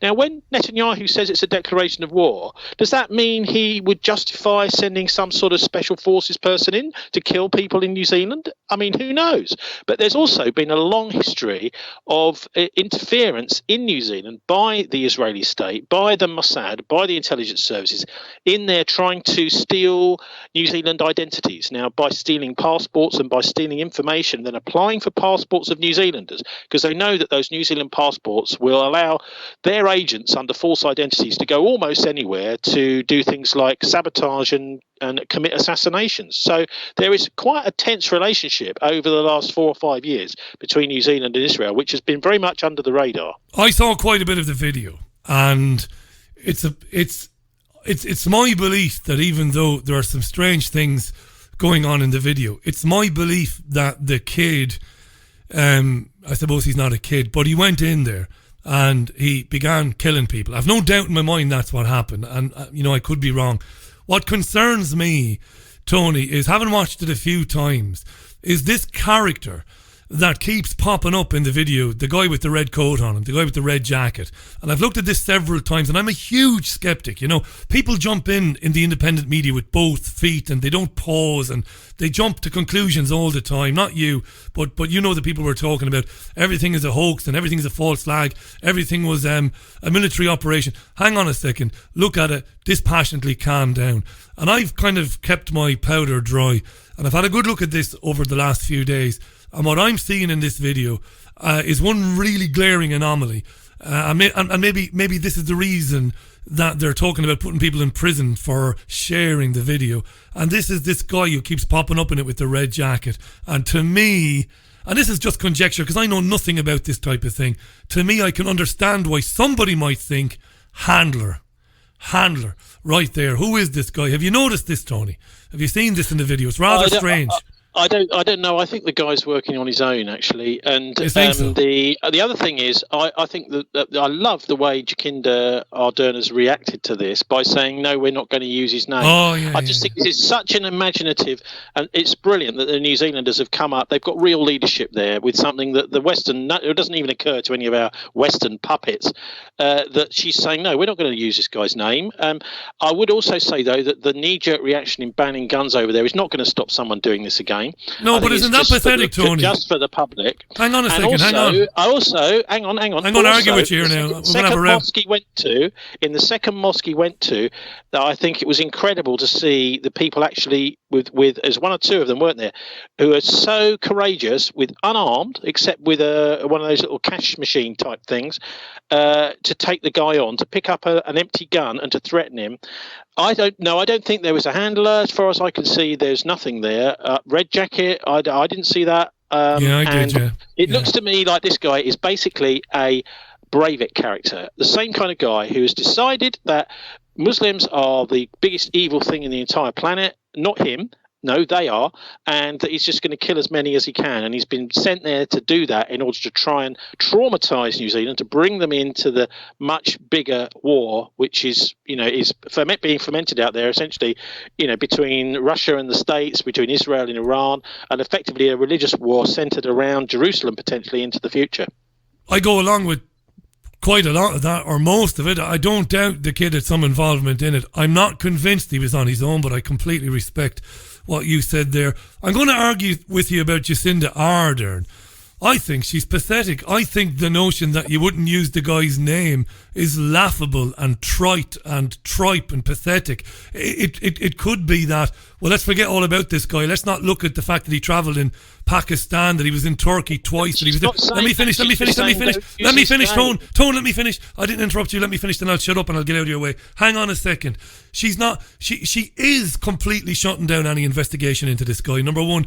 And number two, all this hijab wearing, hugging Muslims and all that, that's just virtue signalling crap. People want answers, not virtue signalling prime ministers. Go ahead, Tone. Well, look, where do I start? Okay, so I think the idea that the press, I noticed straight away after Christchurch, were looking at him, his family. Wasn't he a lovely little boy, blah, blah. Yeah. And I think she's absolutely right to say he is not the most important person here. The most important person we should be looking at are the victims' families, the survivors, all these people. Some of them incredible characters. And that is, I think she's absolutely right to do that. And I think it's a model, in fact, for any kind of future terror attacks that happen. And of course, there will be more. That we do look at the victim end of things rather than who could argue with you? Because this guy obviously did this kind of thing, wanting to be notorious, wanting to be feared, wanting to be well known, and I think she's done the right thing to to set the standard, really, to say, let's not, I mean, obviously we're not saying don't look at look at where he's been, what he's done, etc., but the idea that his name is used night after night after night, like we've had say, for example, with 9/11 and the use of bin Laden, the idea of sort of whipping up this crazy frenzy around a particular boogeyman. There always seems to be one, doesn't there? I mean, for a long time, of course, it was Saddam, then it's Gaddafi, then it's Assad. This kind of thing, I think she's absolutely right to at least make an attempt to stop that kind of demonization, or making people massive figures in the international. But I news. don't believe, Tony, that's her motivation. I don't believe that at all. I believe that this guy's movements were key to the lead in that 2-3 year period that led into him doing that, particularly that 43 days he spent in Turkey. You're absolutely right. The other thing which is key, which has come out about this, is that he was in touch online with Breivik. Yeah. So Breivik in jail is running his little poisonous far-right Knights Templar network of crazy Christian Zionists in order to encourage them to do this sort of thing, potentially. And how could that not be monitored? How could that not be monitored? This guy Breivik speaking with this guy, it's incredible. The hell are the Norwegians doing allowing him anywhere near the internet? Most people in prison don't have access to the internet unless they bribe somebody or get a phone or whatever. But Breivik should be.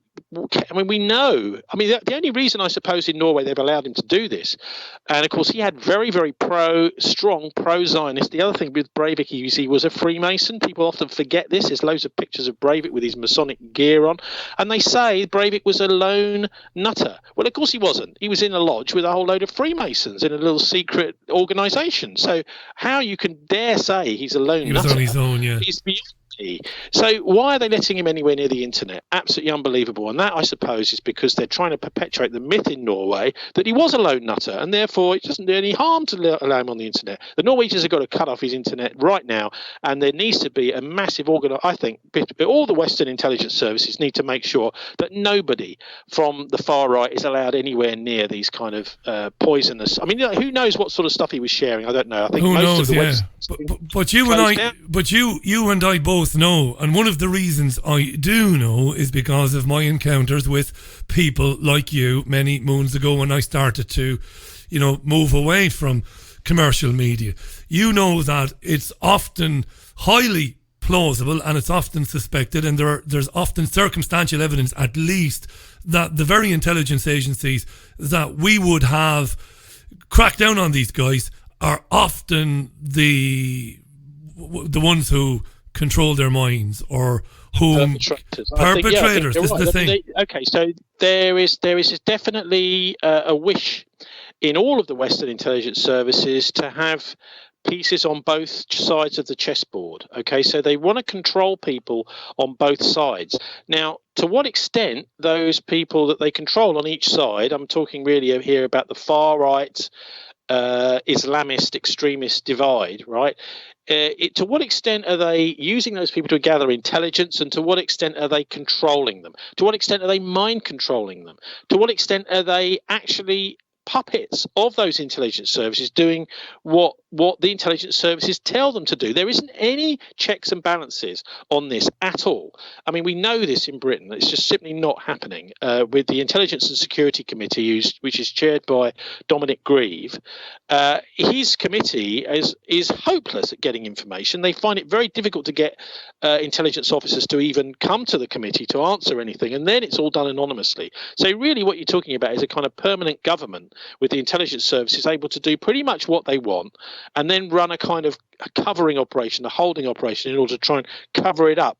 But you're quite right. I think that's exactly what's going on. You've got some players are just being used by these intelligence services for their own purposes, without any real checks and balances, and the media just seem to go along with whatever rubbish story is being cooked up to make an excuse for this happening. But I think that the whole Christchurch business is a bit of a wake-up call, I think, and for many people, and for many intelligence services around the world, will be getting pressure on them to say, well, you've just got to take this far-right threat more seriously. This guy apparently is not even on the radar when it comes to the Australian or the New Zealand intelligence services. That's what we were told anyway. I find that extremely difficult to believe. We couldn't believe it, yeah. Again, because of the guy's movements, North Korea, Turkey twice. He was in Turkey when there was an attack on Israelis in Turkey, incredibly.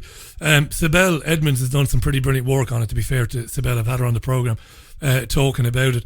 Got to give her a shout out there. Final word on this then, Tony. You and I have spent many hours on the radio over the years talking about I don't want to use the term fallout, but what comes about as a result of these shootings, and it's often increased security. We're hearing things. I've got a friend, Tony, who works for a council in this country, and he's a great source of information, really good guy, and I've got to protect him. You know, I don't have many sources like that. I'd love to say I've got all these sources buried all over the place. I don't. I know you have quite a few. I don't. I've got one or two. And my mate who works at a council has said to me, Richie, talks are at an advanced stage to bring in, not now, not in 2020, but maybe in 2022, 2023, to start zoning off city centres and access to city centres in the future only through use of a biometric ID card. So like you've got your Oyster card in London to get on the tram, you will have to have something similar, or on the subway I should say. You've got to have some underground, you've got to have something similar to get into a city centre. And he says this is not being reported by anybody, the press are not picking up on it, but they want to basically zone off city centres in the future, and people will not be able to go down Market Street in Manchester. You'll get to Portland Street maybe, right? He's not in Manchester City Council, he's further away from Manchester. But just as an example, you'll have to have a card to get from Portland Street to Market Street. There will be a barrier, and it'll be manned by a goon wearing a G4S uniform. And he's been telling me this for about a year now. What do you think? Final word. Well, I mean, I think, yes, it's feasible. I mean, this whole thing has begun, I suppose, with the congestion charge in London. Hey, there you go. Particularly perverse because it being something where poor people can't afford to go in their cars and rich people, it's nothing to them. So this is we're becoming, there are certain zones in the country which are becoming only for rich people. Now, I'm not saying no one can walk into central London, of course they can, but the idea that you've now got a tax which is affects the poor but doesn't affect the rich, you know, a regressive tax they call it, don't they?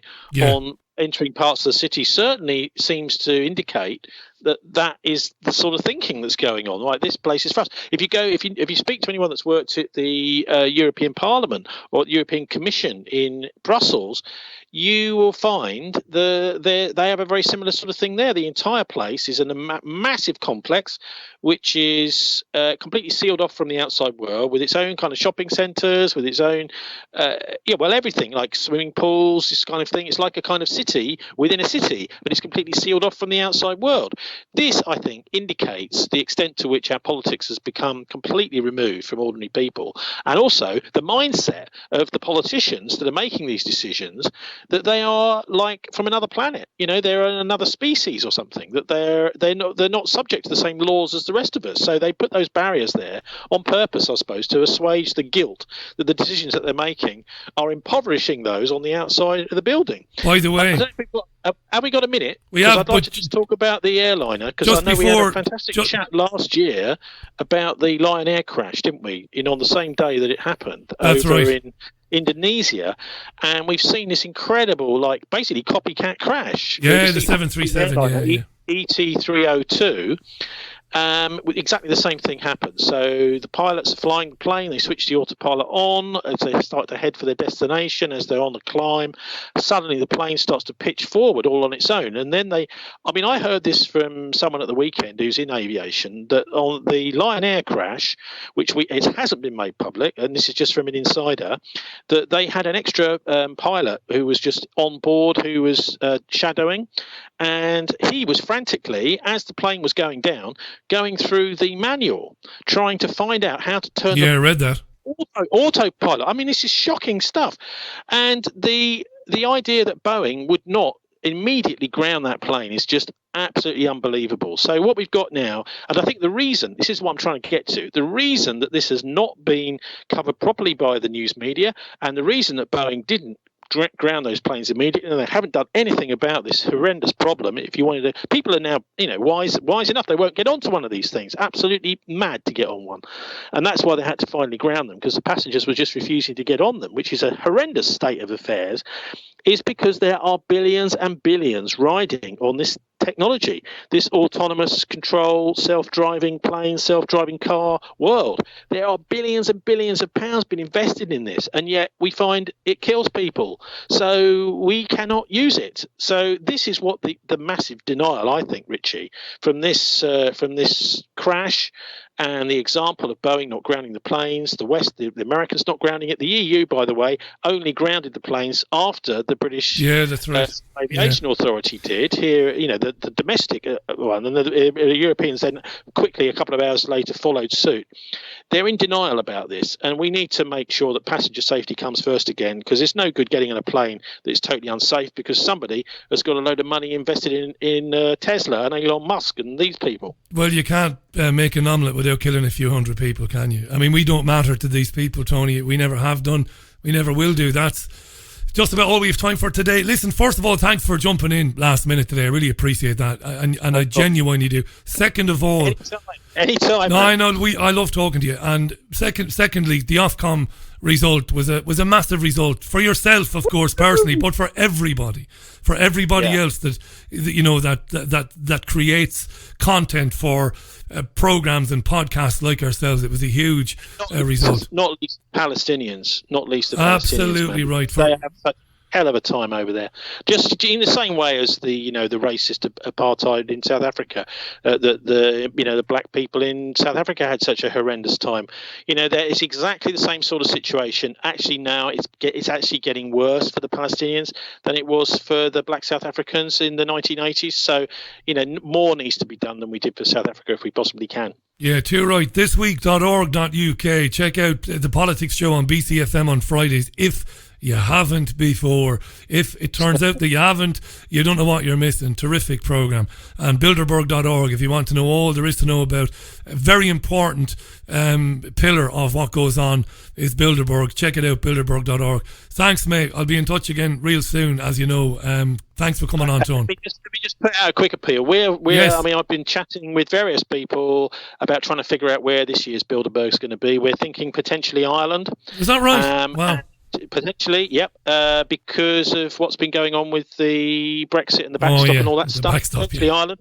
So it's going to be in Europe, we think. So, and it's always around the end of May, beginning of June. But we're usually by this time of year, we've normally got a handle on it. Someone has leaked it, but not yet. So keep your eyes open. Fantastic, Tone. Thanks, mate. Look after yourself. Speak again real soon.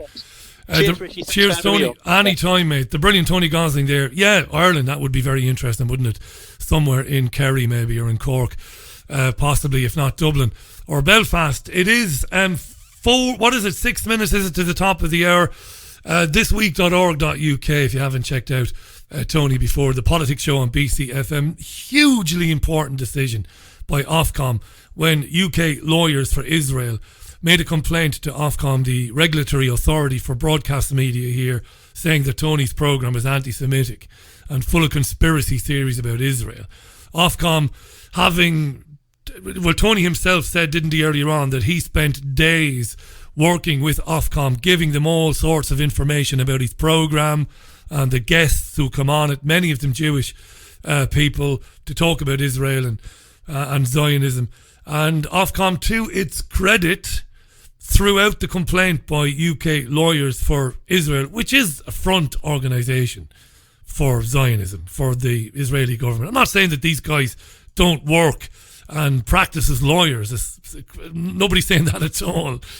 But it's a propaganda wing of the Israeli government. Why would you want to be for Israel?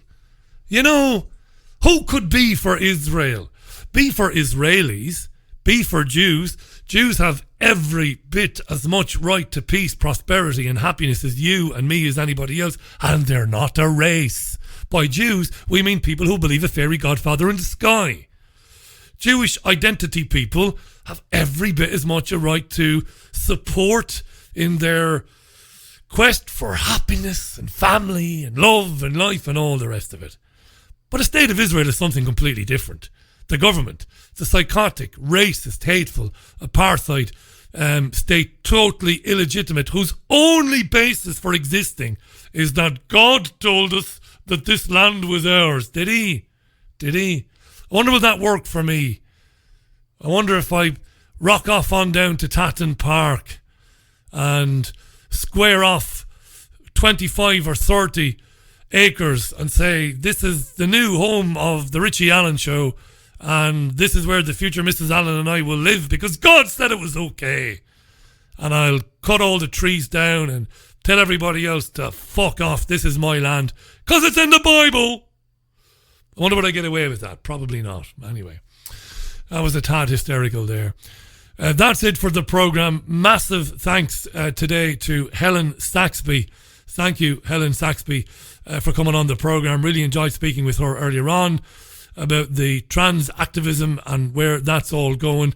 Not the news in briefs.wordpress.com. Helen's on Twitter. It's at Helen Saxby 11. Tony Gosling, thisweek.org.uk. The Politics Show on BCfm. Again, check it out if you haven't. It's terrific. It's on every Friday. And if you miss it live, you can grab the podcast. I would put it in my must-listen list if I were you, if you haven't heard it before. That's it for Monday's programme.